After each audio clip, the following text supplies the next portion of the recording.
Hi everybody, and welcome back to a brand new year here in room 9. My name is Miss St. Louis and I'm a teacher at Rogers Elementary School in the Mehlville School District, and we are located in South St. Louis County. Today, I'm here to teach a reading lesson that's geared towards students who are in the 3rd grade, but all learners are more than welcome to join and learn along with us. So let's get started. This week, we're going to be talking all about new vocabulary words. More specifically, how to figure out what those vocabulary words even mean. So we're going to be talking about some tips and tricks that we can use this week to help us decode and define the meaning of some new vocabulary words. And today, we're going to jump in by talking about prefixes. Now, a prefix is added to the beginning of a base or root word. It provides meaning to the word. So we would have a root word, right? And so that could be any word. And we're going to add a prefix to it. Now, a prefix is a little chunk. It's a piece of a word.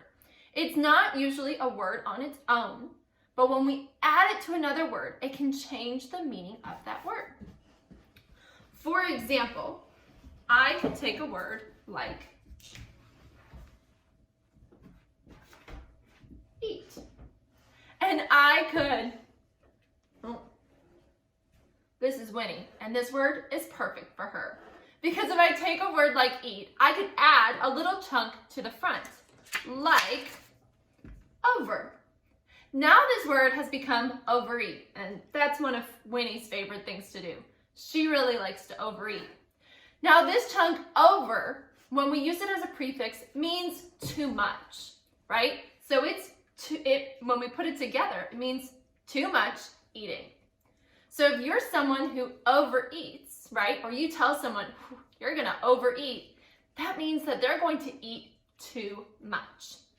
Now, this prefix over, it can be used in quite a lot of words, right?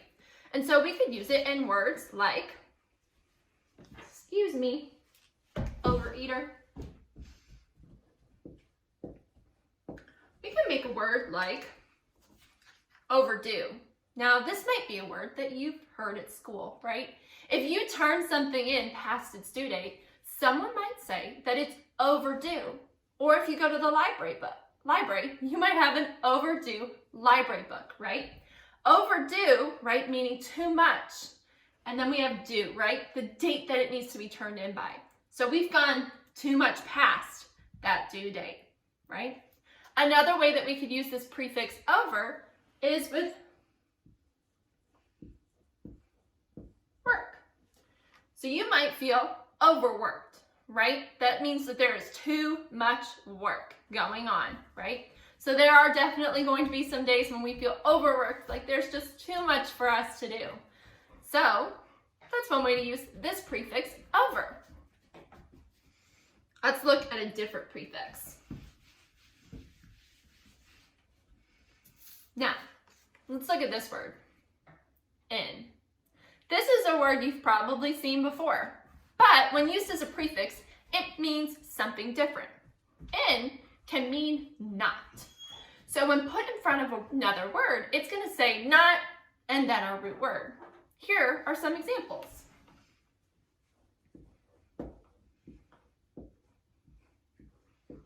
We could have incorrect. So if we say something's incorrect, that means it's not correct, right? It's not right.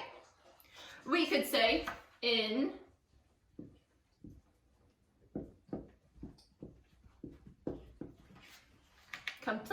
So if something's incomplete, means not finished, right?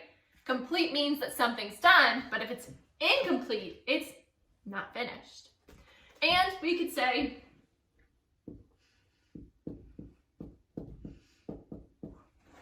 inability, right?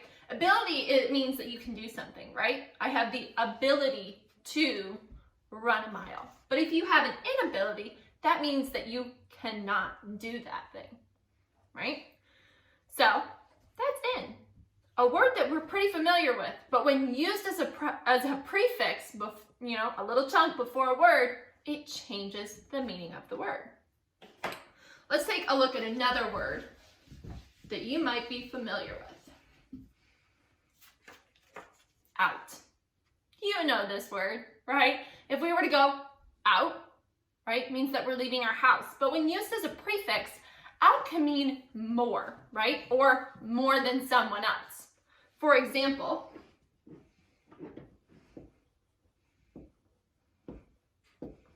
we have outnumber, right?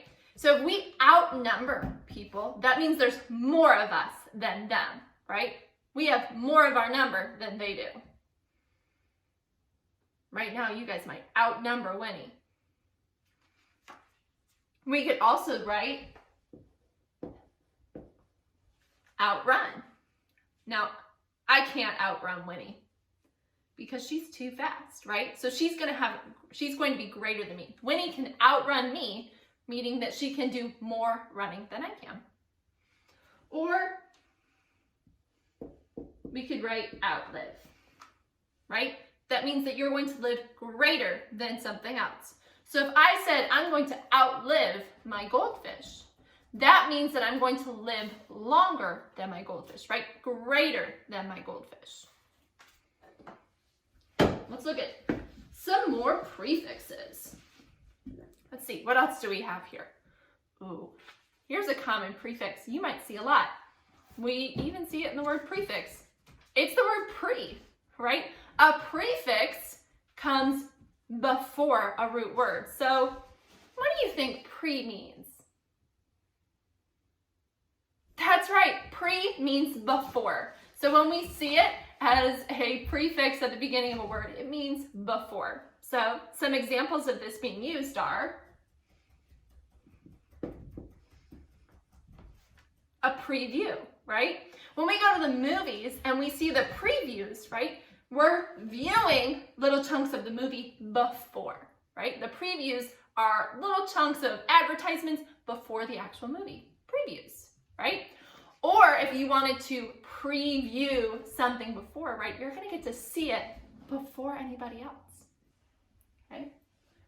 You also have prepay, right? You're paying before you get there, right?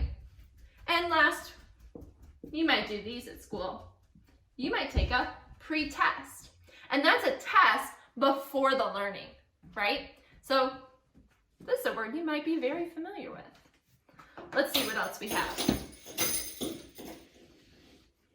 All right, here's another one that you might see quite often. Dis. Now dis means, again, no or not. So just like our word in, right?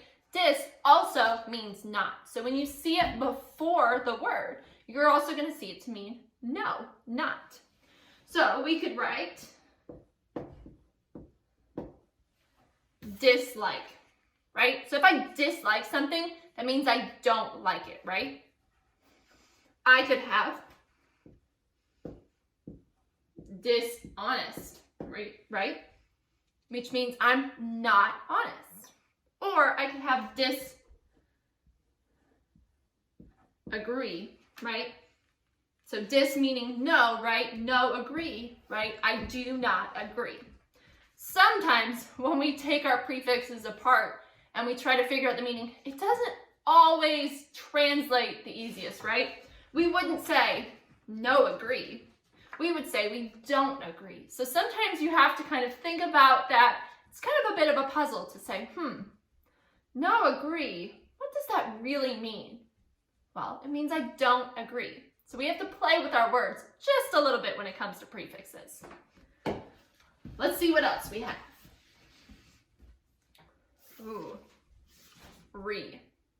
Re is another prefix that we see a lot, right? We might see words like refill. And I'm sure that this is a word that you say often, right? Because you might need to refill your water bottle, right? So re means to do it again. So if I need to refill my water bottle, I have to fill it back up, do it all over again.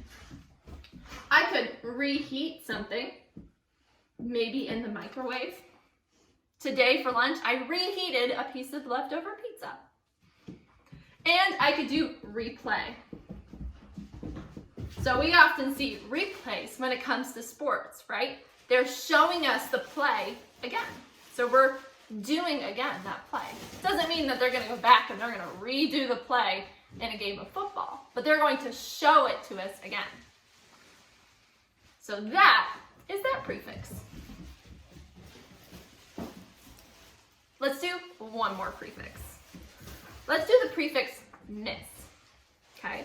When we see miss, that means wrong. So the beginning of a word is telling us it's wrong. So if we have a mistake, right? That means that, right, in this scenario, take means a try, right? Think about with movies, right? They do takes, right? Take one, take two, but a mistake is a wrong try. So if you make a mistake on a worksheet, that means that it was a wrong try, and you might have to go back and you might have to fix it. You could write, ooh, I am so sorry, Winnie's playing with a brand new toy. You could write misuse, right? So when you use something, you're using it correctly. But if you misuse something, that means that you are using it wrong. And last but not least, we have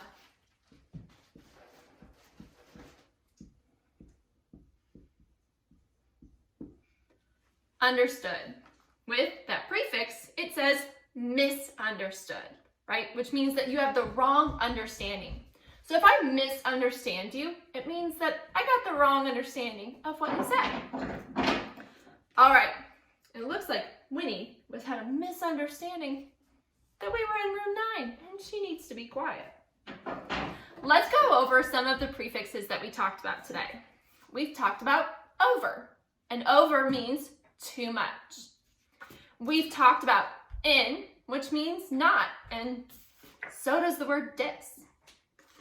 We've talked about the word out, which can mean more or more than someone else. We discussed the word pre, which means before. And we discussed the word re, right? Re means to do it again. And we talked about miss, which means wrong.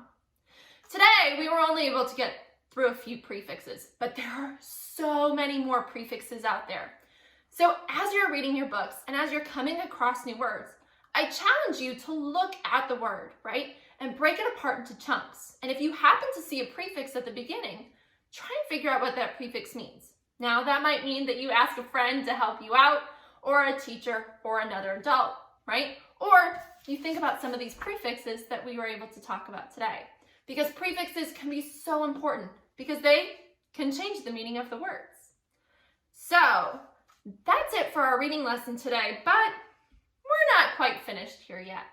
Now, are you ready to go do a math lesson for today? I'm going to hand my marker off, and it's time for a little bit of math. Bye, everybody. Thank you, Miss St. Louis. Hi, everybody, and welcome back to Room 9. My name is Mrs. Brewer, and I will be taking over from here from Miss St. Louis, and I am a 3rd grade math teacher at Gordon Bush Elementary School in the East St. Louis School District. And I teach all subjects there, not just math, but today I'm here to teach you a 3rd grade math lesson. And today we're here with a person who is an expert on what our topic is going to be for the next week. All right. And here, oh, can everybody see? Here is our expert. Our expert is Frosty the Snowman. Who knows Frosty? And Frosty is here. He is doing the snowflake shake. Can I have everybody do the snowflake shake? Pretend like you're a snowman. Shake, shake. It's so cold. Shake, shake. Do the snowflake shake. Let's shake like Frosty. And boys and girls, there's a reason why we have Frosty here with us today.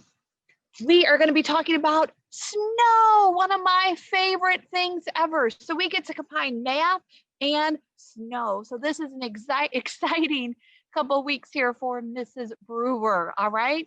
But look at Frosty. He doesn't look like he's feeling so well, does he?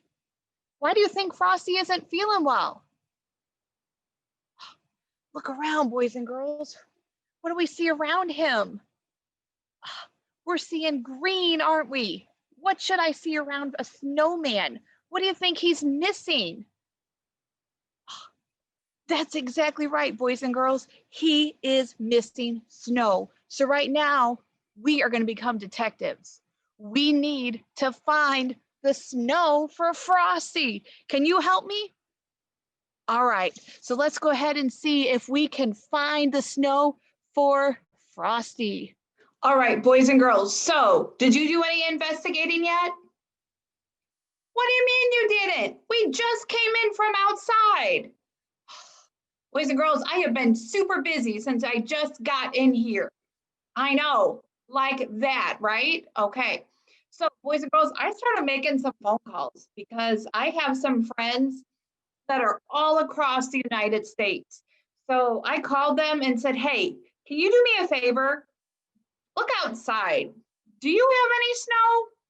And if you do or don't, take a picture, send it to me so I can see where the snow is, right? I didn't just want to take their word, boys and girls. We want to see it, don't we? Absolutely, we do. So boys and girls, I put together some pictures that my friends all sent me so I can show you boys and girls. So do you want to see what I have, boys and girls? All right, so let's make this real simple here. We started out right here in St. Louis, Missouri, and this is my friend's backyard in St. Louis, Missouri. So when I called and said, hey, Rebecca, do you have any snow? Rebecca said, we absolutely do. Let me go out on my deck. I'll take a picture. You can see how much snow we got on the bird feeders, right? So right now, looking at her backyard, she said that they had 4 inches of snow, okay?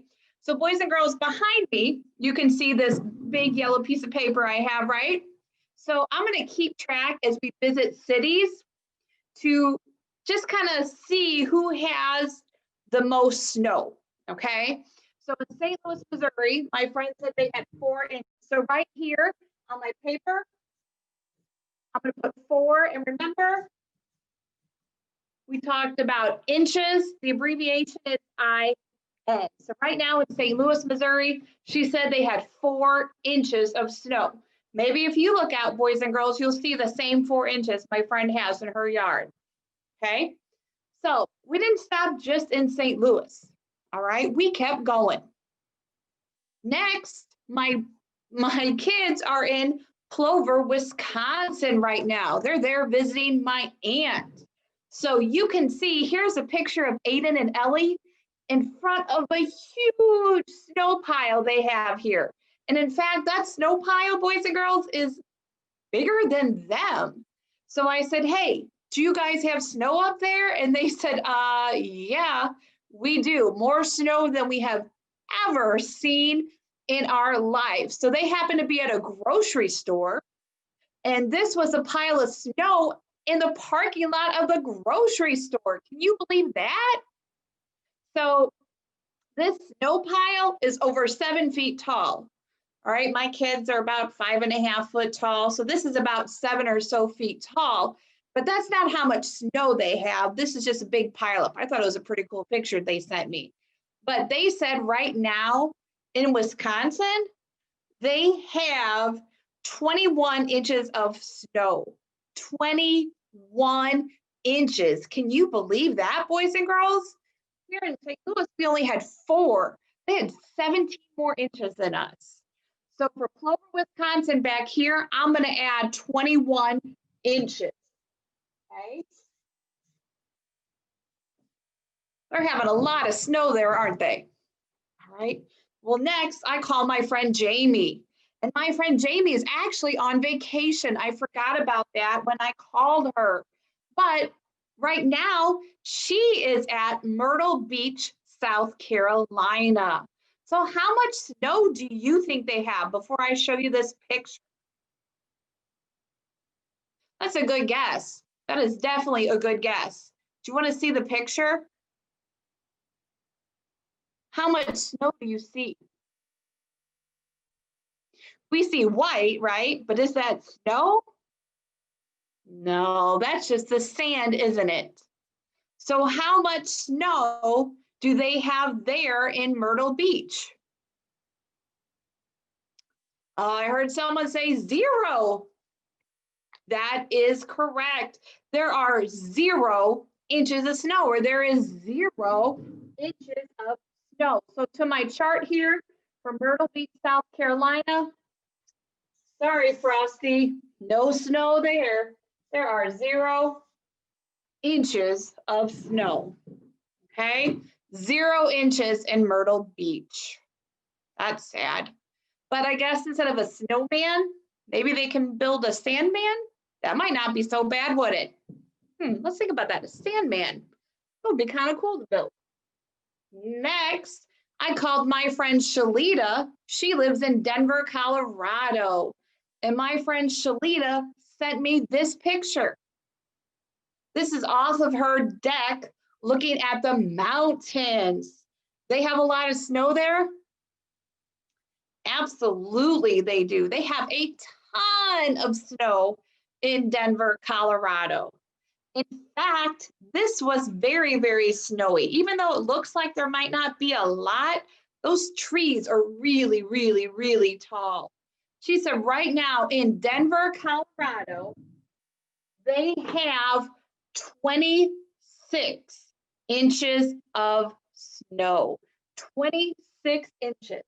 So back here on my chart where it says Denver, Colorado, I'm going to add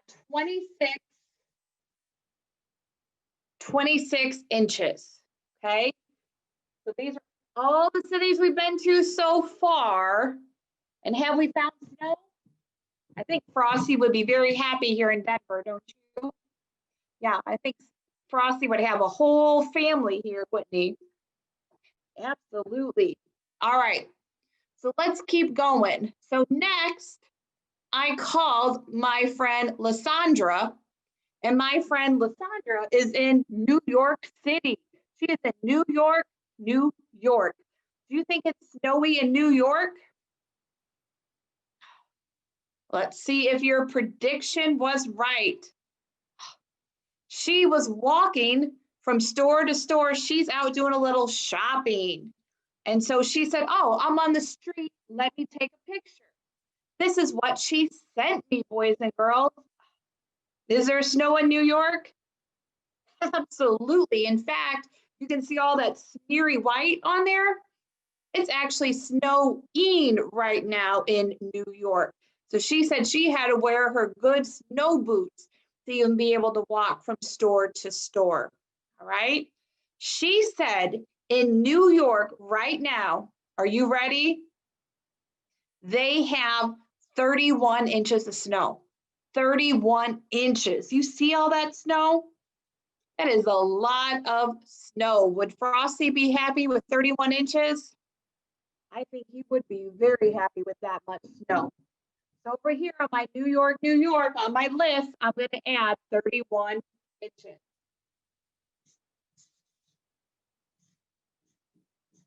All right.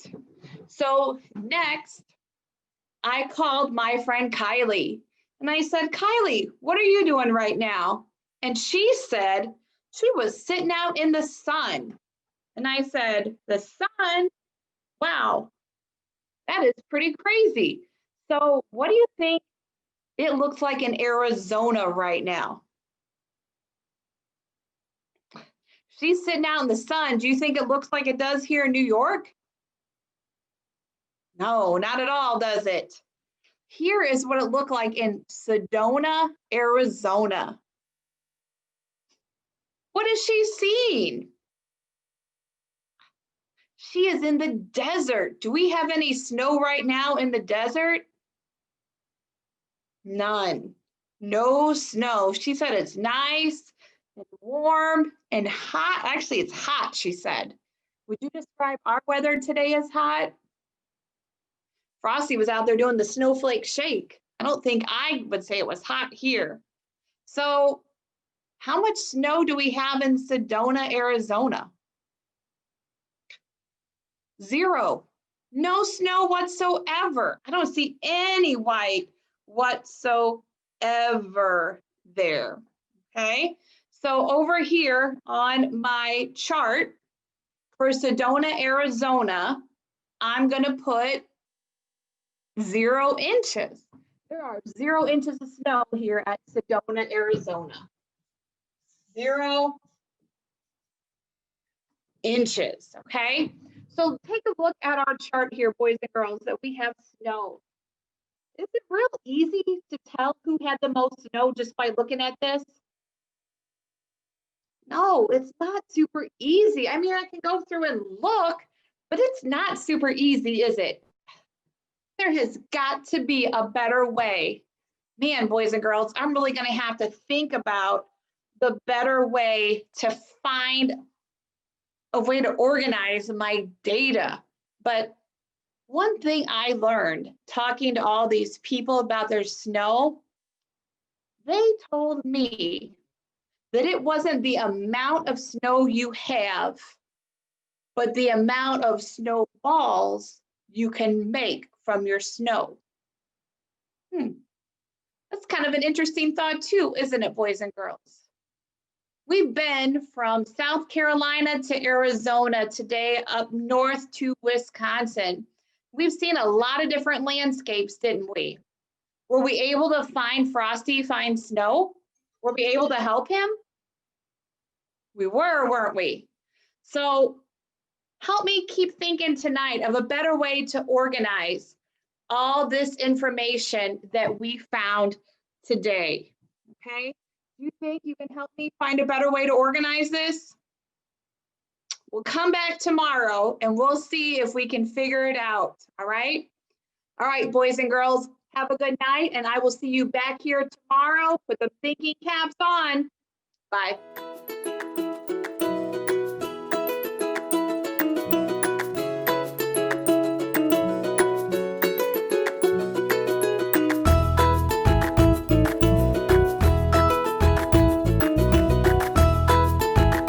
Teaching in Room 9 is made possible with support of Bank of America, Dana Brown Charitable Trust, Emerson, and viewers like you.